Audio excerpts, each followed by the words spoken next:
মন খারাপ এবং টেনশন দূর করার উপায়।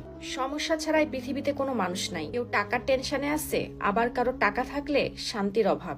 প্রথমে মনে রাখবেন, আপনাকে টেনশন দেওয়ার দায়িত্ব অন্য কারোর। আপনার স্ত্রী, আপনার স্বামী, প্রতিবেশী, আত্মীয় স্বজন, কর্মচারী, অফিসের লোক, বাহিরের মানুষ। আর এই টেনশন করার দায়িত্ব শুধু আপনার নিজের। আপনার এই দায়িত্ব আর কেউ নিবে না। আপনার নিজেকে ভালো রাখার দায়িত্ব শুধু আপনাকেই নিতে হবে। মনকে ব্যালেন্স রাখতে হবে এবং কষ্ট পেয়ে টেনশন করে নিজের ক্ষতি করা যাবে না। কষ্ট পেয়ে টেনশনে দুমড়ে মুচড়ে যাচ্ছেন, পছন্দের গান শুনেন, রেল স্টেশনে গিয়ে অপরিচিত মানুষদের সাথে কথা বলুন, পছন্দের খাবার খান, ফুলের বাগানে যান। ফুলের বাগানে সবসময় দেখবেন একটা পজিটিভ ভাইব্রেশন থাকে। আবার সাপ বিচ্ছু থেকে কিন্তু সাবধান। সবসময় উপরের দিকে তাকানো বন্ধ করুন, নিচের দিকে তাকাবেন। অমুক ভালো আছে, তমুক ভালো আছে, আমি কেন ভালো নেই? নিচের দিকে তাকিয়ে দেখুন, আপনার চাইতে অনেক মানুষ অনেক কষ্টে আছে, টেনশনে আছে।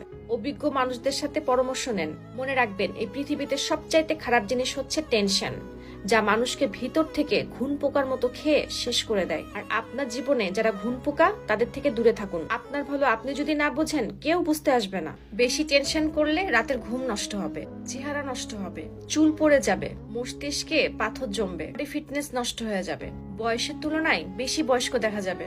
তখন নিজের আত্মবিশ্বাস হারিয়ে ফেলবেন, আর আত্মবিশ্বাস হারানো মানে নিজেকে হারিয়ে ফেলা। এরপর টেনশন থেকে বুকে ব্যথা, বুকে ব্যথা থেকে হার্টের সমস্যা, হার্টের সমস্যা থেকে হার্ট ব্লক, তারপর ধীরে ধীরে মৃত্যু। এসব রোগের কোনো বয়স লাগে না, টেনশনই যথেষ্ট। নিজের ক্ষতি কেন করবেন? নিজের ক্ষতি তো তারা করে যারা বোকা। আপনি কি বোকা? যেসব মানুষ আপনাকে অকারণে কষ্ট দেয়, টেনশন দেয়, তাদের মুখের উপরে বলে দেন। আপনার জীবনকে বিষাক্তময় করে তোলা এবং কন্ট্রোল করার হক তাদের নেই। নিজেকে এবং নিজের চিন্তা ভাবনাকে এমন ভাবে পরিবর্তন করুন যাতে ওইসব মানুষগুলো আপনার পা পর্যন্ত আসতে পারে, কান পর্যন্ত নয়।